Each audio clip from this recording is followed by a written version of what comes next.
ವಿಜಯಪುರ ಜಿಲ್ಲೆ ತಾಳಿಕೋಟಿ ತಾಲೂಕು ಜಮಾಅತೆ ಇಸ್ಲಾಮಿ ಹಿಂದ್ ತಾಳಿಕೋಟಿ ವತಿಯಿಂದ ಫೆಬ್ರವರಿ ತಿಂಗಳಲ್ಲಿ 21, 22 ಹಾಗೂ 23ರಂದು ನಡೆಯಲಿರುವ ನಗರದ ಶ್ರೀ ಶರಣಮುತ್ಯ ದೇವಸ್ಥಾನ ಮೈದಾನದಲ್ಲಿ ಬೃಹತ್ ಸಾರ್ವಜನಿಕ ಸೌಹಾರ್ದ ಕುರಾನ್ ಪ್ರವಚನವನ್ನು ಹಮ್ಮಿಕೊಳ್ಳಲಾಗಿದೆ.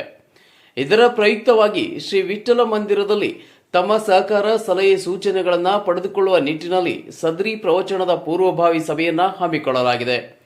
ಈ ಸಂದರ್ಭದಲ್ಲಿ ಮುಖ್ಯ ಅತಿಥಿಗಳಾಗಿ ಇಳಕಲ್ಲಿನ ಜನಾಬ್ ಲಾಲ್ ಹುಸೇನ್ ಕಂದಗಲ್,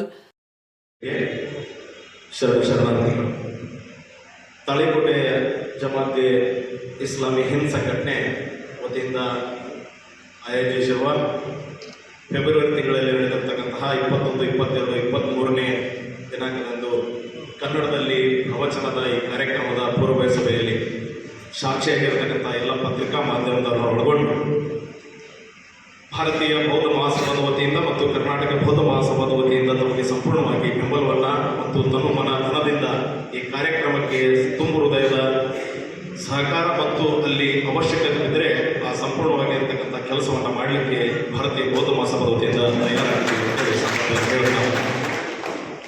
ಧರ್ಮ ನಮಗಾಗಿ ಅಲ್ಲ, ನಮಗಾಗಿ ಧರ್ಮ ಬೇಕು ಅಂತ ಮಾತನ್ನು ಬಹಳ ಸ್ಪಷ್ಟವಾಗಿ ಕಂದಗಲ್ ಸಾಹೇಬ್ ಹೇಳಿದರು. ಯಾಕಂದರೆ ಯಾವ ಧರ್ಮದಲ್ಲಿ ಏನಿದೆ ಅನ್ನೋದು ಜನರಿಗೆ ಮತ್ತು ಯುವಕರಿಗೆ ವಿಶೇಷವಾಗಿ ಮುಟ್ಟಬೇಕಾಗಿರ್ತಕ್ಕಂಥ ಅನಿವಾರ್ಯ ಸಮಯ ಈಗ ಬಂದಿದೆ. ಯಾಕಂತಂದರೆ ಇವರು ಮೂರು ದಿನದಲ್ಲಿ ಆಯ್ದುಕೊಂಡಿರ್ತಕ್ಕಂಥ ವಿಷಯಗಳು ಯುವಜನ ಮತ್ತು ಕೌಟುಂಬಿಕ ಮತ್ತು ವಾಸ್ತವತೆಯ ಬಗ್ಗೆ ಜನರಿಗೆ ಪ್ರವಚನದ ಮೂಲಕ ತಮ್ಮ ಪ್ರವಚನದ ಆದಿಯಾಗಿ ಈ ಭಾರತ ದೇಶವನ್ನು ಬಲಿಷ್ಠಗೊಳಿಸಲಿಕ್ಕೆ ನಾವೆಲ್ಲ ಹೇಗೆ ತಯಾರಿಯಲ್ಲಿರಬೇಕು, ಹೇಗೆ ನಾವೆಲ್ಲರೂ ಕೂಡ ಸಹಿಷ್ಣುತೆಯಿಂದ ಬಾಳಬೇಕು ಅನ್ನೋ ವಿಷಯವನ್ನು ಬಹಳ ಅರ್ಥಪೂರ್ಣವಾಗಿ 3 ವಿಷಯಗಳನ್ನು ಆಯ್ದುಕೊಂಡಿದ್ದಾರೆ. ಹೀಗಾಗಿ ಯಾವ ಧರ್ಮದಲ್ಲಿ ಅಸಹಿಷ್ಣುತೆ ಇರುತ್ತದೆ, ಯಾವ ಧರ್ಮದಲ್ಲಿ ಅಸಮಾನತೆ ಇರುತ್ತದೆ, ಯಾವ ಧರ್ಮದಲ್ಲಿ ಕೋಮು ಪ್ರಚೋದನೆಯನ್ನು ಬೆಳೆಸುತ್ತದೆ, ಅದು ಧರ್ಮವೇ ಆಗಲಿಕ್ಕೆ ಸಾಧ್ಯವಿಲ್ಲ. ನಾವೆಲ್ಲರೂ ಕೂಡ ಶಾಂತಿ ಪ್ರಿಯರು. ಈ ನಿಟ್ಟಿನಲ್ಲಿ ವಿವಿಧ ದೇಶಗಳಲ್ಲಿ ಭಾರತವೇ ವೈವಿಧ್ಯಮಯವಾಗಿರುವಂತಹ ಭಾರತ. ಆ ಭಾರತದಲ್ಲಿ ನಾವೆಲ್ಲರೂ ಕೂಡ ಸ್ನೇಹ ಸೌಹಾರ್ದತೆಯಿಂದ ಭ್ರಾತೃತ್ವದಿಂದ ಬಾಳಬೇಕಾದರೆ ನಾವೆಲ್ಲರೂ ಕೂಡ ಸಹೋದರತ್ವವನ್ನು ಮೆರೆಯಲೇಬೇಕಾದಂತಹ ಸಮಯ ಇದಾಗಿದೆ. ಕೆಲವರು ಕೇವಲ ನನ್ನ ಧರ್ಮ ಶ್ರೇಷ್ಠ, ನಿನ್ನ ಧರ್ಮ ಶ್ರೇಷ್ಠ, ಪರಧರ್ಮ ಶ್ರೇಷ್ಠ ಅನ್ನೋ ಮಾತನ್ನ ಬೇಡ. ನಾವೆಲ್ಲರೂ ಕೂಡ ಭಾರತೀಯರು ಅನ್ನೋ ಧರ್ಮದಲ್ಲಿ ನಾವೆಲ್ಲರೂ ಕೂಡ ನಮ್ಮ ಧರ್ಮವನ್ನು ಪ್ರೀತಿಸ್ತಾ, ಅನ್ಯ ಧರ್ಮವನ್ನು ಕೂಡ ನಾವು ಪ್ರೀತಿಸ್ತಾ, ಗೌರವಿಸ್ತಾ ಅವ್ರ ಜೊತೆ ನಾವು ಹೆಜ್ಜೆ ಹಾಕೋಣ ಅನ್ನೋ ಮಾತನ್ನ ವ್ಯಕ್ತಪಡಿಸಿ ನನಗೆ ಮಾತನಾಡಲು ಅವಕಾಶ ಮಾಡಿಕೊಟ್ಟಿದ್ದ ಈ ಸಭೆಕರಿಗೆ ವಂದನೆಗಳನ್ನು ಹೇಳಿ ನಾನು 2 ಮಾತುಗಳನ್ನು ಮುಗಿಸ್ತೇನೆ. ಅಂತಹ ಘಟನೆ ಮನುಷ್ಯತ್ವ ನೋಡಿ. ಇಲ್ಲಿ ಒಂದು ಕಡೆ ಧರ್ಮಗಳ ಹೆಸರಿನಲ್ಲಿ, ಜಾತಿಗಳ ಹೆಸರಿನಲ್ಲಿ, ಜನಾಂಗದ ಹೆಸರಿನಲ್ಲಿ ಮನುಷ್ಯರನ್ನು ಬೇರ್ಪಡಿಸುವಂತಹ ಸಂದರ್ಭ ಸನ್ನಿವೇಶಗಳು ನಡೆಯುತ್ತಿರುವಾಗಲೇ ಒಂದೇ ಕುಟುಂಬದಲ್ಲಿ ಬದುಕುತ್ತಿರುವಂತಹ ಸಂಬಂಧಗಳ ಮಧ್ಯೆಯೂ ಕೂಡ ಇಂತಹ ಪೈಶಾಚಿಕ ಪಾಶವೀಯ ಕೃತ್ಯಗಳು ನಡೀತವೆ ಅಂತ ಹೇಳಿದರೆ ನಾವು ಯಾವ ಸಮಾಜದಲ್ಲಿ ಬದುಕುತ್ತಿದ್ದೇವೆ ಯೋಚಿಸೋಣ, ಚಿಂತಿಸೋಣ. ನಾನು ಈ ಬಾರಿ ಸಾಕಷ್ಟು ಬಾರಿ ಪ್ರಸ್ತಾಪ ಮಾಡಿದ್ದೇನೆ. ಒಬ್ಬ ಹೇಳುವಂತೆ ಕಾಡಿನಲ್ಲಿ ಕಾಡು ಪ್ರಾಣಿಗಳಿವೆ, ನಾಡಿನಲ್ಲಿ ಕಾಡುವ ಪ್ರಾಣಿಗಳಿವೆ.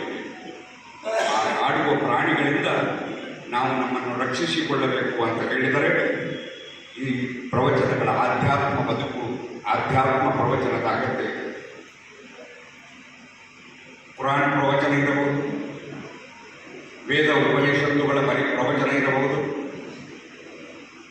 ಗೀತೆ ಭಗವದ್ಗೀತೆಯ ಪ್ರವಚನ ಇರಬಹುದು, ಮತ್ತು ವಚನ ಪ್ರವಚನ ಇರಬಹುದು. ಜಾತಿ ಮತ ಪಂಥಗಳ ಭೇದವಿಲ್ಲದೆ ಅದು ನಮ್ಮದು ಅಂತ ಭಾಗ ವಹಿಸುವ ಹೃದಯ ವೈಶಾಲ್ಯತೆ ನಮ್ಮಲ್ಲಿ ಬೆಳೆದು ಬರಬೇಕು. ಈ ಪೈಕಿ ಯಾವುದೂ ಕೂಡ ಬೇರೆಯಲ್ಲ. ಒಳ್ಳೆಯದು ಎಲ್ಲಿದ್ದರೂ ಅದು ನನ್ನದು, ನನ್ನ ಯಶಸ್ವಿ ಬದುಕಿಗೆ, ನನ್ನ ಬದುಕು ಯಶಸ್ವಿಯಾಗಬೇಕು ಅಂತ ಹೇಳಿದರೆ ಅದು ವೇದದಲ್ಲಿದೆ ಅಂತ ಹೇಳಿದರೆ ಅದು ಹಿಂದೂಗಳದ್ದು, ಅದು ಬೈಬಲಿನಲ್ಲಿದೆ ಅಂತ ಹೇಳಿದರೆ ಅದು ಕ್ರೈಸ್ತರದ್ದು, ಅದು ವಚನ ಸಾಹಿತ್ಯದಲ್ಲಿದೆ ಅಂತ ಹೇಳಿದರೆ ನಮ್ಮ ಲಿಂಗಾಯತ ಬಂಧುಗಳದ್ದು, ಅಂತ ಪ್ರತ್ಯೇಕಿಸುವಂತಹ ಸಂಕುಚಿತತೆಯನ್ನು ಬಿಟ್ಟು ಕುರ್ಆನಿನಲ್ಲಿರುವುದು ಮುಸ್ಲಿಮರದ್ದಲ್ಲ ನೋಡ್ತಾ ಇದ್ದೇವೆ. ಸಾಂಬ ಪ್ರಭು ಶರಣು ಮುತ್ಯನವರು ಮುಸ್ಲಿಂ ಧರ್ಮಗುರುಗಳಾದವರು ಸಿಕ್ಕಿಲ್ ಅಹಮದ್ ಖಾಜಿ ಅವರು ಜಮಾತ್ ಇಸ್ಲಾಂ ಹಿಂದ್ ಅಧ್ಯಕ್ಷರು ಹಾಗೂ ಉಪಾಧ್ಯಕ್ಷರು ಕಾರ್ಯಕ್ರಮದಲ್ಲಿ ಊರಿನ ಗಣ್ಯ ವ್ಯಕ್ತಿಗಳು ಉಪಸ್ಥಿತರಿದ್ದರು. ದೇವು ಕುಂಚವಾಳ್ C9 ಕನ್ನಡ ತಾಳಿಕೋಟೆ. ಗರ್ಭಿಣಿಯಾದ